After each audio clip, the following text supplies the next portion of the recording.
Muy buenas noches. Les damos la bienvenida a un nuevo capítulo de Noches Nerd.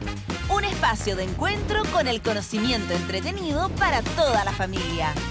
Dejamos con ustedes a nuestra conductora, Magdalena Cousiño Rasmilich. Buenas noches, les doy la bienvenida a una nueva Noche Nerd en NTV, nuestro canal cultural familiar. Esta noche vamos a hablar sobre un tema esencial, básico. Vamos a hablar sobre el pensamiento, sobre qué es el pensamiento. En principio, un fenómeno fisiológico, una actividad cerebral, unas neuronas se conectan, hacen sinapsis y ¡pling! Eureka, estamos pensando. A esto sumémosle la reflexión. A lo largo de la historia, el ser humano, la humanidad se ha ido cuestionando, tratando de entender su entorno, los fenómenos que lo rodean y va pensando distintas cosas para poder hacer sentido. Sobre cómo pensamos y en qué pensamos se va a tratar de este capítulo.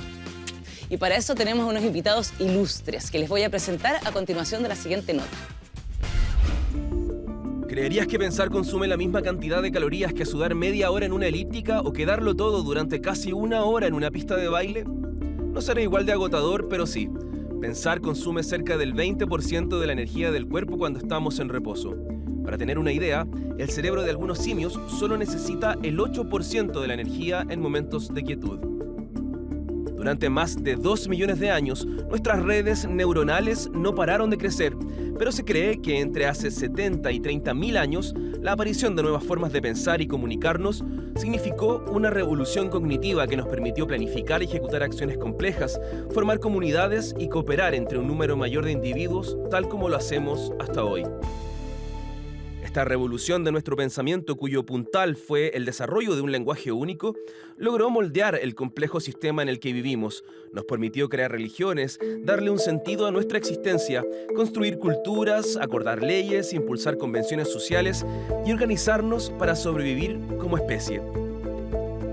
Sin embargo, todavía hay mucho que no sabemos sobre el pensamiento. Por caminos diferentes, la ciencia y la filosofía han intentado despejar esas dudas. Pero, ¿por qué pensamos y cómo se genera el pensamiento? ¿Qué sucede en nuestros cerebros cuando pensamos? ¿Es posible aprender a pensar? Exploraremos las respuestas en la siguiente Noche Nerd. Honorable público, con mucho gusto y regocijo vamos a invitar a nuestra alfombra del conocimiento a nuestros invitados de esta noche, la doctora en filosofía Cecilia Sánchez y el gran neurocientífico Pedro Maldonado. Bienvenidos. Hola. Muchas gracias por estar acá con nosotros. Cecilia, por favor, toma asiento que vamos a empezar con Pedro. Pedro es doctor en Ciencias de la Universidad de Pensilvania, Estados Unidos. Es profesor titular de la Facultad de Medicina de la Universidad de Chile y autor del libro ¿Por qué tenemos el cerebro en la cabeza? Es miembro fundador de la Sociedad Chilena de Neurociencia e investigador del Centro Nacional de Inteligencia Artificial, CENIA. Además, es cinturón negro de tercer dan en karate. Oye, tercer dan en karate es primera vez que voy a poder tener la oportunidad de preguntarle a alguien. ¿Eso significa que es como 3 veces cinturón negro? Así es, pero hace muchos años que dejé de practicar. No. No, ya a esta edad hay que cuidarse del deporte extremo. Ah, un deporte extremo. Voy a tenerlo en consideración. Muchísimas gracias, Pedro, por acompañarnos esta noche. Por favor, ilústranos con tu conocimiento. Muy bien, gracias. Yo quiero compartirles una mirada desde la neurociencia de qué es el pensamiento. La neurociencia es una ciencia que se dedica a estudiar el sistema nervioso y en particular el cerebro. Y el cerebro humano, por supuesto, es de lo más importante para nosotros. Pero, ¿qué hace el cerebro? Esto ha sido objeto de controversia por muchos años. De hecho, en la antigua Grecia, Aristóteles proponía que nuestros pensamientos y emociones, la función nerviosa en general, provenía del corazón. Y claro, muchas veces, por ejemplo, cuando tenemos emociones fuertes, sentimos actividad en el corazón. Pero en la misma época, Hipócrates, que es considerado el padre de la medicina, proponía que, al contrario, que él decía que los hombres deben saber que del cerebro y solo del cerebro surgen nuestras emociones, nuestras memorias, nuestras risas y bromas. Y esta idea es hoy día central en la neurociencia. Es decir, en la neurociencia partimos de la idea de que todo lo que hacemos, como vemos, como escuchamos, nuestras emociones, nuestras ideas políticas o religiosas, nuestros movimientos surgen de la actividad de estas neuronas adentro de nuestro cerebro. Y no hay nada más, ¿cierto? Y el pensamiento es también entonces parte de lo que hace el cerebro. Y en ese sentido, ¿cuál es el rol principal de nuestro cerebro? Es contribuir a lo que llamamos la homeostasis, es decir, al equilibrio interno y externo de nuestro organismo. Nuestro cerebro ayuda a movernos, a contactar el mundo, ¿cierto?, a representarlo, pero también ayuda a mover nuestros músculos y también mantener nuestro equilibrio interno. En ese sentido, el pensamiento se considera como un proceso cognitivo, es decir, un proceso mental que ocurre cuando el cerebro no está preocupado de atender el mundo. Y en este sentido, quizás es conveniente explicar que el cerebro puede clasificarse en 3 estados, ¿cierto? Por un lado, el cerebro puede estar demandado por situaciones del medio ambiente, un estímulo que aparece, algo importante que tengo que atender o ver o escuchar, o necesito moverme. Por otro lado, el cerebro también puede estar en un modo de lenguaje, conversando, y por último, el cerebro también puede estar en un modo que llamamos por defecto, es decir, está relativamente desconectado del mundo y puede realizar procesos internos. Uno de estos procesos internos es justamente el pensamiento. ¿Cómo sabemos esto? Porque hay técnicas que permiten mirar en forma bastante gruesa nuestro cerebro y cuando uno está en estos distintos modos, lo que se observa es que hay actividad en distintas redes de nuestro cerebro y que caracterizan a cada uno de estos estados. Ahora, ¿cuándo pensamos? Pensamos cuando estamos en este tercer modo, que es el que llamamos por defecto. Y en nuestra conducta diaria, ¿cuándo estamos pensando? Bueno, cuando estamos tranquilos, por ejemplo, cuando estamos en una situación que no nos demanda una interacción fuerte con el medio ambiente. Cuando tenemos una oportunidad de estar desatendidos de las necesidades inmediatas. No estamos pensando cuando estamos durmiendo. No estamos pensando cuando estamos inconscientes, ¿cierto? Y por lo tanto, el pensamiento surge de ciertos momentos en nuestra conducta diaria. Y el cerebro entonces está peleándose entre estos dos extremos, de estar inmediatamente preocupado de aquellas cosas de nuestro entorno, o el cerebro puede estar absorto en otro lugar, decimos en la luna, ¿cierto? Pensando y haciendo otras actividades mentales. Entonces, nuestra actividad mental, en este modo por defecto, aparece de manera importante, entonces, relacionado con el pensamiento. Ahora, ¿qué rol puede tener el pensar? ¿Para qué nos sirve el pensar en nuestro cerebro y por qué contribuye al equilibrio con el medio interno? La gracia de nuestro cerebro, particularmente, es que cuando está en este modo, como no tiene que atender, entonces puede también preocuparse de otras cosas, ¿cierto? Ya no me tengo que preocupar de lo inmediato, entonces puedo imaginar, puedo tener memorias, y entre las cosas que puedo hacer es justamente la idea del pensamiento. Entonces la gran contribución del pensamiento es a simular escenarios futuros y eso me ayuda a tomar mejores decisiones para los eventos que me tocan venir. Bueno, el cerebro crea al pensar, pero ¿a qué contribuye el pensamiento? El pensamiento contribuye a crear una realidad. Estamos acostumbrados a pensar que lo que vemos, lo que escuchamos, aquello que tocamos, constituye un mundo físico en el cual nuestro cerebro puede capturar.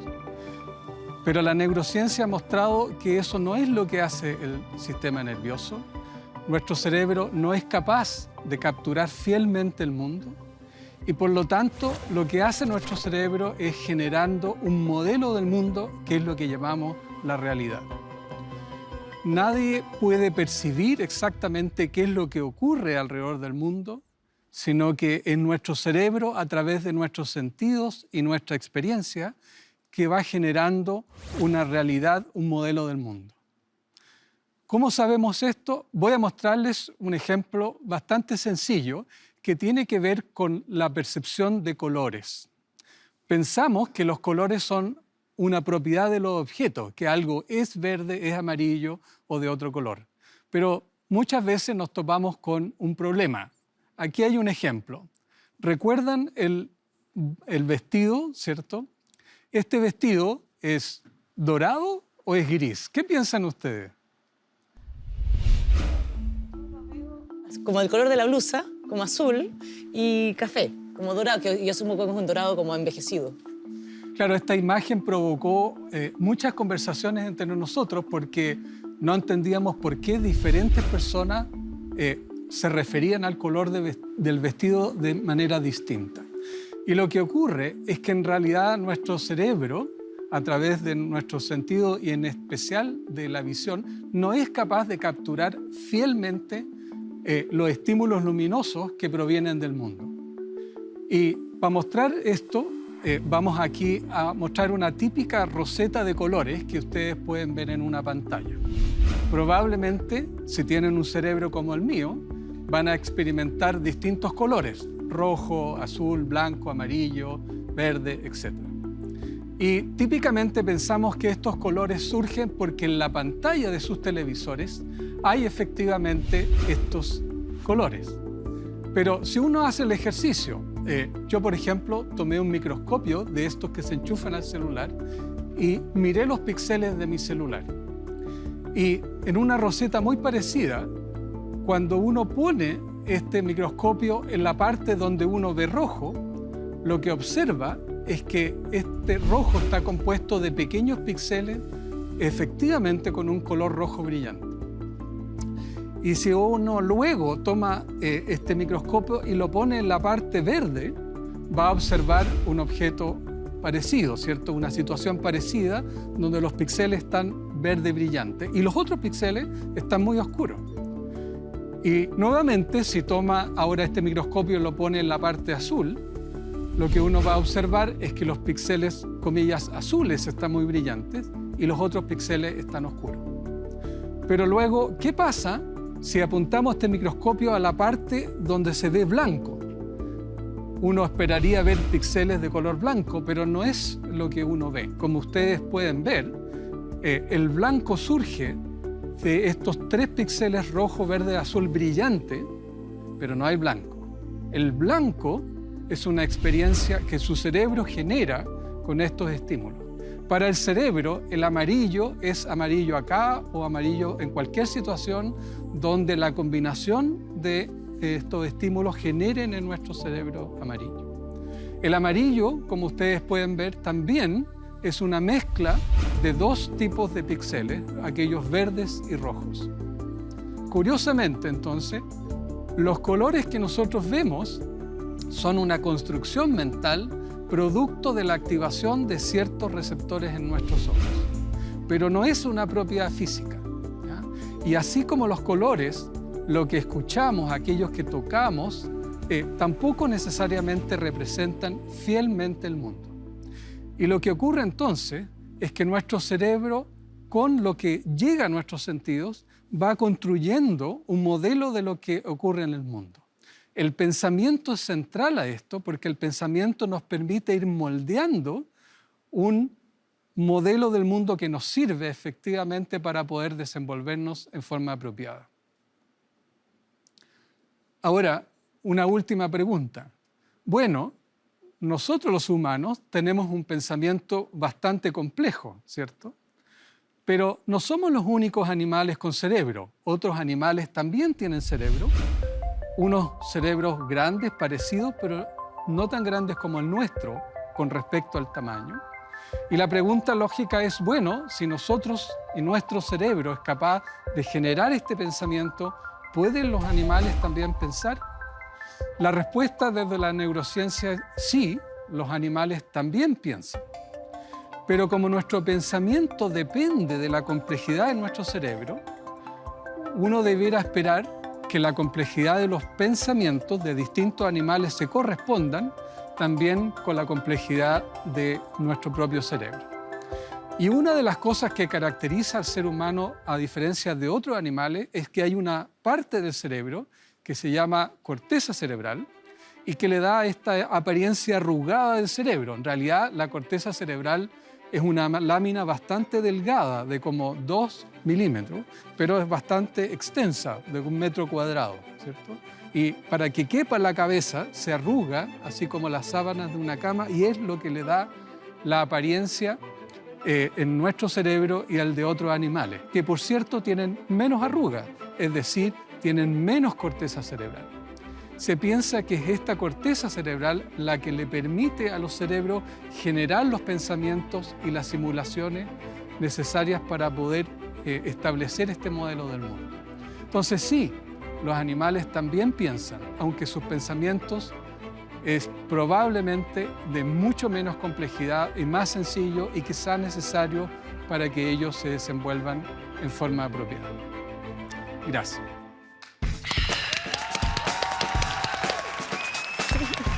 Muchas gracias, Pedro, por ilustrarnos. Ya tengo muchas preguntas anotadas, pero las vamos a dejar para después, para seguir con nuestra segunda invitada de la noche, doña Cecilia Sánchez. Bienvenida a la Noche Nerd. Cecilia Sánchez es doctora en Filosofía en la Universidad de París 8.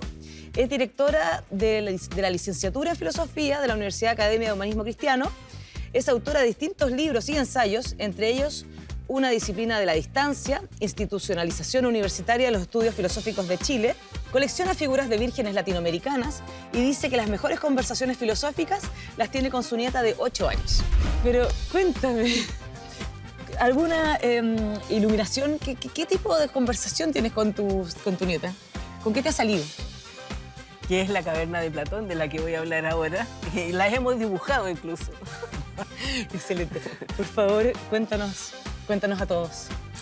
Bueno, gracias por la invitación y me alegro mucho que se le dé lugar a este tipo de temas. Parto por relatar 3 escenas de la filosofía que son claves para poder entender el giro que tiene la filosofía, sobre todo en la época contemporánea, ¿no? La primera escena tiene que ver con una obra de Platón, La República de Platón, donde narra la famosa alegoría de la caverna que generalmente se enseña en el colegio. Esta alegoría es un recurso filosófico para relatar un trayecto que va de la ignorancia a la sabiduría o al saber, de la doxa a la episteme, entendiendo que la doxa son las opiniones sin respaldo y que la episteme es el saber fundado, razonado. Entonces hay 4 momentos en esta caverna que Platón nos relata. El primero es estar encadenados dentro de la caverna, alumbrados por la luz del fuego sin darnos cuenta que hay otras posibilidades. Luego, un segundo momento, una liberación con respecto a las cadenas que generalmente ya estaban naturalizadas, y en ese momento acercarse a la salida supone enceguecerse porque aparece una luz demasiado intensa, y ese momento es entendido como sacarse las creencias que nos acompañaban. Posteriormente, salir a la luz del sol, que sería el momento en que yo me doy cuenta de que hay un mundo inteligible, un mundo no sensible, no empírico, donde habita el saber. Y cuarto momento, cuando reingreso a la caverna a liberar al resto de los compañeros y compañeras, supuestamente. Entonces, con ese relato, con esa narración, lo que quiere Platón es decir que el filósofo es aquel que se aleja del mundo de las ideas comunes y corrientes, y se libera y, por así decir, asume un saber elevado. Bueno, estas ideas, vamos a ver, han sido bastante criticadas porque presentan una filosofía un tanto elitista. Esto nos lleva a la segunda escena, que está también relatada por Platón. Es una leyenda muy usual, incluso divertida, que se refiere fundamentalmente a la manera en que Tales de Mileto piensa, ¿no? Y esa manera tiene que ver con, Tales de Mileto era un astrónomo filósofo y por lo tanto su rol era contemplar las estrellas. Y en esa contemplación se da un porrazo, está en la parte cómica, ¿no? Y donde a su vez está siendo visto por una joven criada de Tracia que se ríe. Entonces, la risa frente al costalazo de Tales de Mileto, Platón la comenta como la risa del vulgo que no entiende lo que el filósofo o que la filosofía hace, ¿no? Es decir, no entiende lo elevado del pensamiento y, por lo tanto, esta mujer queda vista como el vulgo. Muchos filósofos y filósofas se van a referir a esta escena y van a tratar de responderla de alguna manera. Dando un salto bien extenso, llegamos al momento de Descartes, filósofo del siglo XVII francés, que en su libro Meditaciones Metafísicas habla de que él piensa, además lo relata solo, en una habitación, en un refugio, en medio del invierno, y donde el pensar se vuelve un meditar, ¿no? Meditar que supone desprenderse del cuerpo, de las creencias, incluso del país donde vive, para poder entonces asumirse como un sujeto que existe, ¿no? Es difícil explicar qué significa todo esto, pero lo básico es que para Descartes el sujeto es aquel que se confronta con un objeto. Es el objeto lo que conoce. Y este es un modelo bastante replicado por la ciencia, donde justamente el pensamiento es algo interno y el objeto es lo externo. Ya con Nietzsche, y aquí empieza el giro de la filosofía, aparece otra manera de pensar que tiene que ver fundamentalmente con el lenguaje, ¿no? Y el lenguaje, según Nietzsche, filósofo alemán del siglo XIX, es un lenguaje retórico, ¿no? Para él, incluso el lenguaje más filosófico y más conceptual es un lenguaje parcial. Él nos pone un ejemplo. Por ejemplo, serpiente, serpens, significa enroscarse. Por lo tanto, si nosotros conceptualizamos la idea de serpiente, solamente estamos reparando en un aspecto de la serpiente y no en otros. Cuando decimos la piedra es dura, es que la piedra es dura, dice Nietzsche. No, es que nuestras terminaciones nerviosas dirían que la piedra es dura. Por lo tanto, introduce a través del lenguaje una especie de inseguridad con respecto a la filosofía.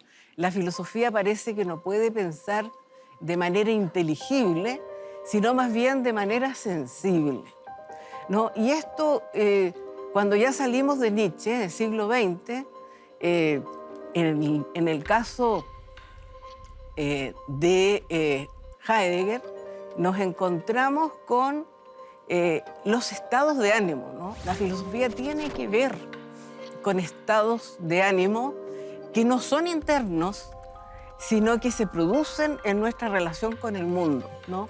Esta es una revolución porque siempre se ha hablado de estados mentales, de problemas de estados mentales. Cuando tenemos miedo, cuando tenemos rabia, cuando tenemos alegría, siempre creemos que estos son estados internos.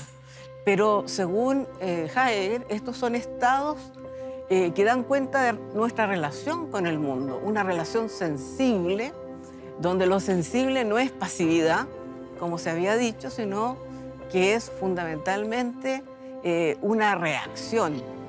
Y ahí comienza el pensamiento, ¿no? Un pensamiento que parte del hecho de estar ahí, ¿no? Dasein, que es una palabra clave en Heidegger, significa ahí. En el ahí donde yo en la contingencia me siento al mundo. Y lo siento donde la respuesta, el pensamiento, supone un comprender, un dar sentido, un interpretar fundamentalmente. Más que un pensar razonado y puramente lógico, como había sido hasta el periodo del siglo XVII, incluso más radical el siglo XIX con el positivismo. Con esto queremos decir también, en el caso, por ejemplo, de Chile, quiero citar a Umberto Giannini, un filósofo que también en su pensamiento sobre lo cotidiano se relaciona con Heidegger de manera crítica en algunos momentos, porque para Heidegger no es importante, digamos, lo cotidiano, sino más bien lo extraordinario, en cierto modo. Pero claro, en el caso de Umberto Giannini también la filosofía es lenguaje y también tiene que ver con estados de ánimo. Él reflexiona sobre el aburrimiento, por ejemplo, ¿no? ¿Y qué tiene que ver con el lenguaje? Fundamentalmente, la filosofía para Giannini es conversación. Y en esa conversación, más que en el diálogo al estilo de Platón, la conversación no tiene un plan determinado. Y la filosofía tampoco se presenta dentro del marco de una productividad, más bien de un hacerse preguntas en términos intersubjetivos, en salir de la individualidad. Bueno, Merleau-Ponty, filósofo francés del siglo XX, se inspira en Heidegger y en Husserl, pero introduce otro elemento que también va a repercutir en Simone de Beauvoir y en Lucy Irigaray, que es el cuerpo, ¿no? El cuerpo encarnado. Y también va a llamar a su filosofía una filosofía encarnada. La encarnación tiene que ver justamente con la relación con el mundo, ¿no? Esa relación para él es como un tejido, es como la carne que está adherida a nuestros huesos. En ese sentido, el cuerpo es el mediador de todas nuestras experiencias. Es un cuerpo vivido, no es el cuerpo objeto, no es el cuerpo instrumento, es un cuerpo habitado, habitado de tal manera que se permea de manera sensible como apertura hacia el mundo. Entonces, eso es lo que nos permite pensar, y nos permite pensar nuevamente de manera a nivel de la comprensión más que del conocimiento, comprensión entendido como dar sentido y también como interpretación, ¿no? Para él justamente el pensamiento es un estilo, es la manera en que yo vivo el mundo, y ese estilo puede ser personal y también universal, ¿no? Por lo tanto, eso lo ve tanto para el arte como para la filosofía, como para la escritura literaria. Es decir, es el mundo y no como exterior, y no el interior el que pone de alguna manera el tema del pensar. Como último ejemplo, quiero hablar de Hannah Arendt, filósofa judía alemana del siglo XX, para quien pensar supuso arrancar de un shock. Como ella dice, fui tocada por el nazismo y su instalación en Alemania, ¿no? Y eso la lleva a pensar, por ejemplo, el totalitarismo. Y el totalitarismo no en el sentido explicativo, sino que para darle sentido a por qué existió algo aparentemente tan absurdo como el totalitarismo. Son 3 tomos, nada menos que de este concepto, que ella lo entiende como una comprensión, como una vivencia, puesto que a ella, además, el mundo, su relación con el mundo, la llevó a estar en el exilio como apátrida, como refugiada, y finalmente parte importante de su reflexión la desarrolla en Estados Unidos, en otra lengua, y sin embargo refiriéndose a los temas del mundo. Para ella el mundo es imprescindible para poder pensar. Y en este pensamiento que ella va a desarrollar, justamente ella va a contravenir completamente a Platón. De hecho lo nombra, así como Heidegger, vivimos en una caverna. La caverna es nuestro mundo, en la medida en que también formamos parte de una intersubjetividad. No tenemos que alejarnos del mundo para poder pensar, tenemos que ser tocados por el mundo. Entonces aquí lo que importa es ese roce con el mundo, a lo que se llama impacto, shock, mordedura del mundo, ¿no? Como lo llama Gabriel Marcel también. Entonces tenemos esta base emocional, sensible, que nos lleva a lo que para Arendt también es pensar, dar sentido a ciertos acontecimientos mundiales en los que ella no había pensado anteriormente. Ella tenía dispuesto otro plan, pero la vida, como ella misma dice, no es un plan racional que nosotros vamos a desarrollar, tal como nos enseñan muchas veces y lamentablemente en el colegio, nos enseñan a planificar nuestra vida, ¿no? Esa planificación para Hannah Arendt es absurda.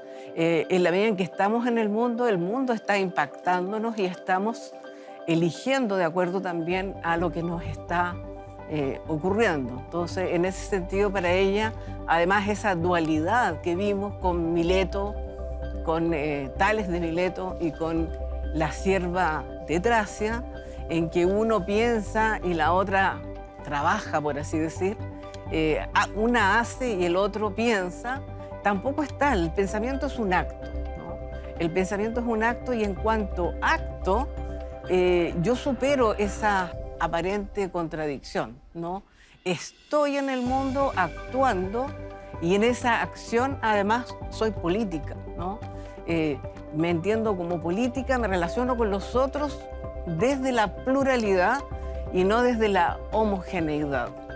Y en ese sentido, pensar no significa que todos pensemos lo mismo, sino que pensar significa desarrollar un pensamiento plural, fundamentalmente plural y sin planificación previa y además sin esperar que esto necesariamente sea tomado en cuenta. Para ella el pensamiento flota y veremos si alguna vez para alguien esto va a ser importante.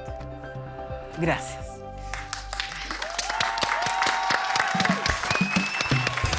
Muchas gracias, Cecilia.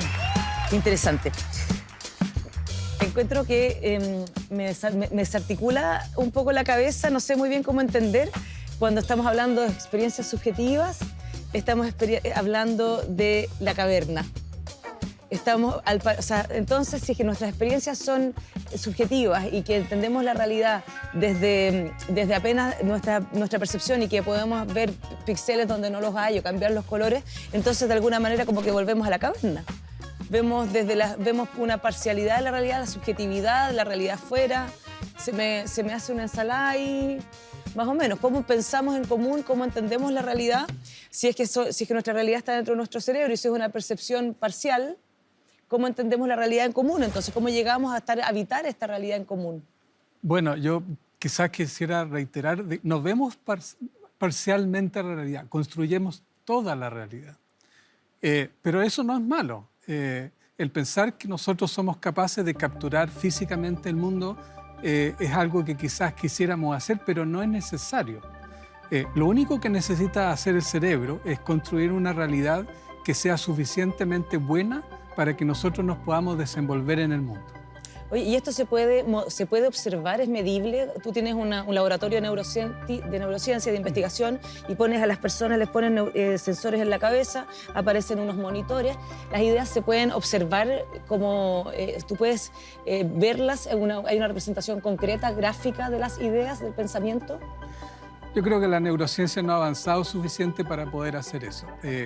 Tenemos maneras muy crudas de mirar la actividad del cerebro, como las figuras que mostré. Lo que uno ve es que hay un poco más de actividad aquí que allá, pero eso nos dice cosas muy gruesas acerca de nuestra conducta. No tenemos por el momento ninguna posibilidad de mirar un cerebro y de saber qué está pensando la persona, o cómo surge la idea, o qué tipo de idea.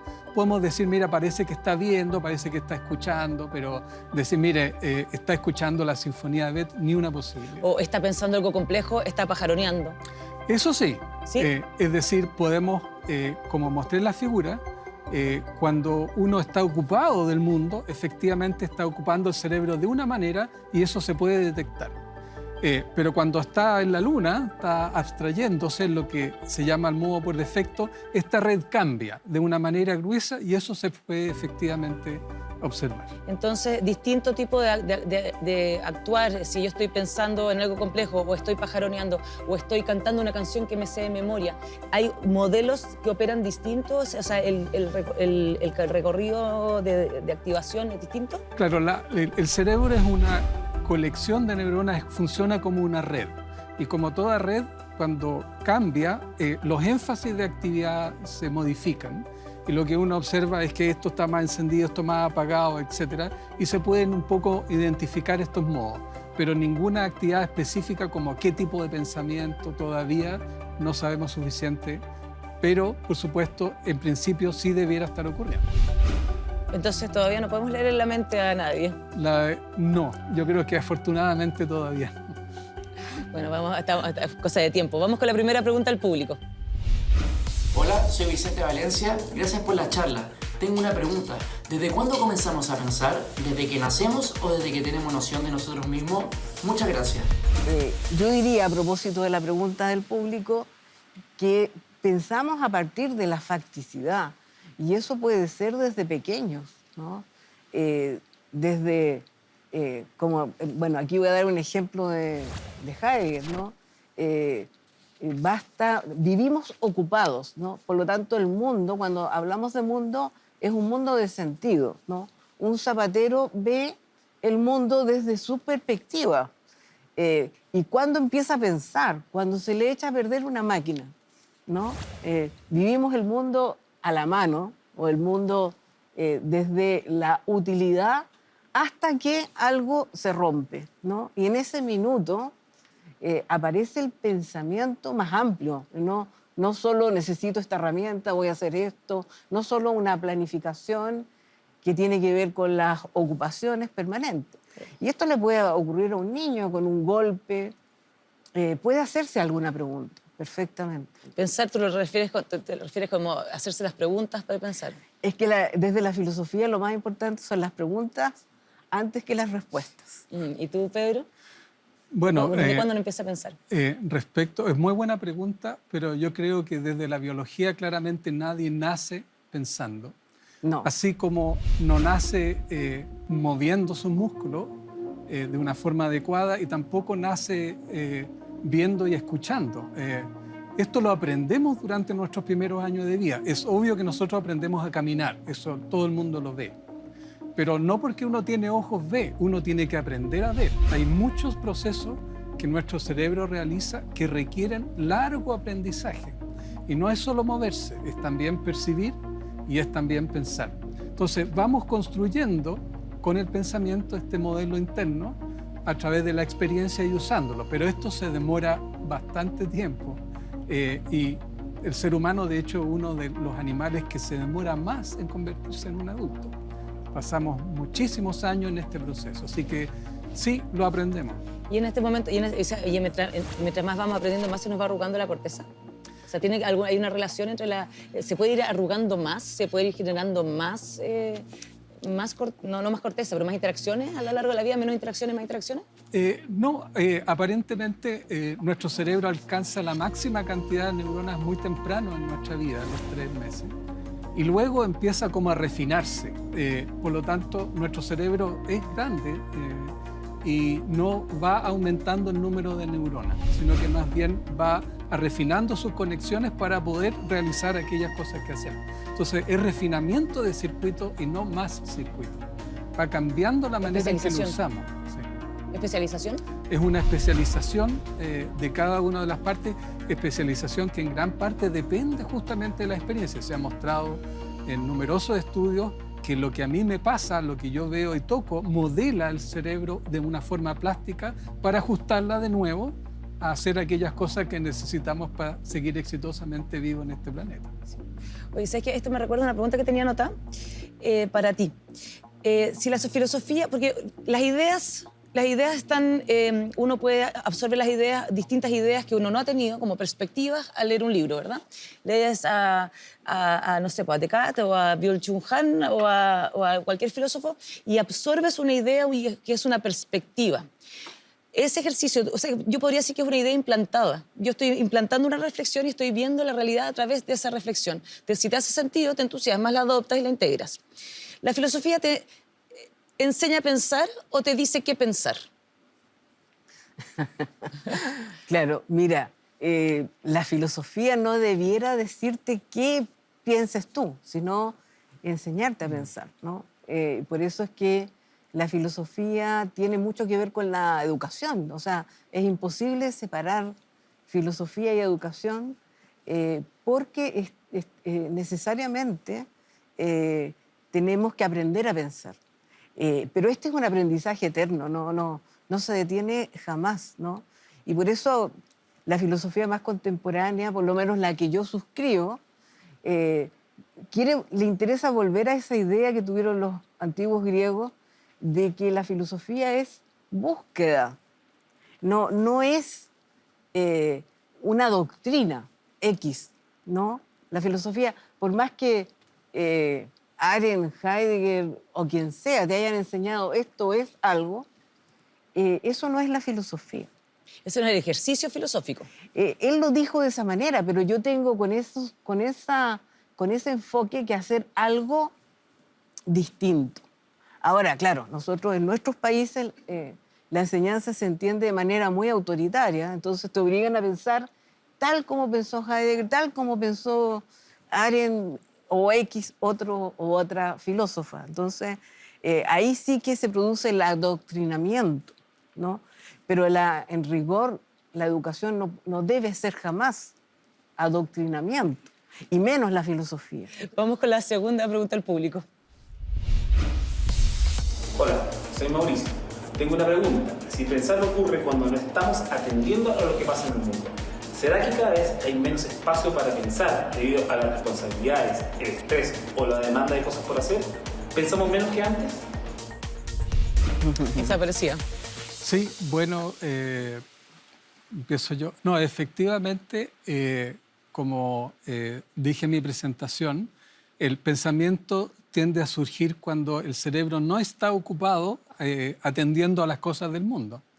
Y en la medida que estemos más ocupados, obviamente vamos a tener menos tiempo para pensar. Y se sabe que justamente el ocio, es decir, el no ocuparse, promueve la imaginación y la actividad creativa, ¿ya? Y por lo tanto, algunos recomiendan que hay que aburrirse, ¿cierto?, para ser más creativo. Y no tener que estar ocupado. Ahora, ¿cómo en la sociedad moderna efectivamente parece que estamos o queremos estar permanentemente ocupados? Pero es quizás decisión nuestra el ver si vamos a tener estos espacios de ocio para ser más creativos y poder pensar más. Claro, yo lo vería, estaría de acuerdo contigo, pero con algunas salvedades, en el sentido de que siempre estamos ocupados, ¿no? Siempre estamos ocupados. Lo más problemático para el pensamiento, como lo dice la escuela de Frankfurt, Adorno, Horkheimer, es que nos gusta estar entretenidos. Así que coincido con lo del aburrimiento. Y entonces hoy día nuestras sociedades buscan la entretención incluso en el trabajo, incluso cuando te están educando. O sea, si un profesor no es ágil, si no muestra imágenes rápidas, tú te puedes aburrir. Y por lo tanto, entonces, tu pensamiento adquiere un ritmo, ¿no? Y adquiere el ritmo de la manera en que te están enseñando, no te deja espacio a ti. ¿Cómo creen ustedes que la tecnología, el uso de la tecnología actual, que está tan inmerso en nuestra sociedad de tantos niveles, afecta nuestro entendimiento de la realidad y modela, digamos, nuestra percepción de la realidad? ¿Cómo generamos realidad con la tecnología? Bueno, por un lado, la tecnología ha ampliado la cultura. La cultura antes dependía de la relación social cercana con las personas que uno interactuaba. Pero esto se abrió con la tecnología y por lo tanto lo que hacemos al construir nuestro modelo mental ahora incluye una serie de interacciones que antes no existían. Entonces la tecnología ha impactado de manera importante en eso. Otra parte importante de la tecnología es la inteligencia artificial, pero eso está recién empezando y de todas maneras va a provocar cambios enormes en nuestra manera de pensar y la manera en que funciona el cerebro, porque eventualmente también se va a poder conectar el cerebro con dispositivos externos, digamos. De hecho, nuestros celulares ya funcionan como memoria externa en gran parte. ¿Y tú crees que en algún minuto esta inteligencia artificial podría llegar a tener una mente? Creo que no, o sea, muy a futuro, porque todo el desarrollo de la inteligencia artificial hoy en día es solamente capaz de simular cosas muy básicas que hace el cerebro. Parecen impresionantes, pero lo que hace el cerebro es muchísimo más impresionante. Y hay circuitos especiales que están configurados para que pensemos. Si uno no pone eso en una máquina, nunca va a pensar, ni va a tener emociones.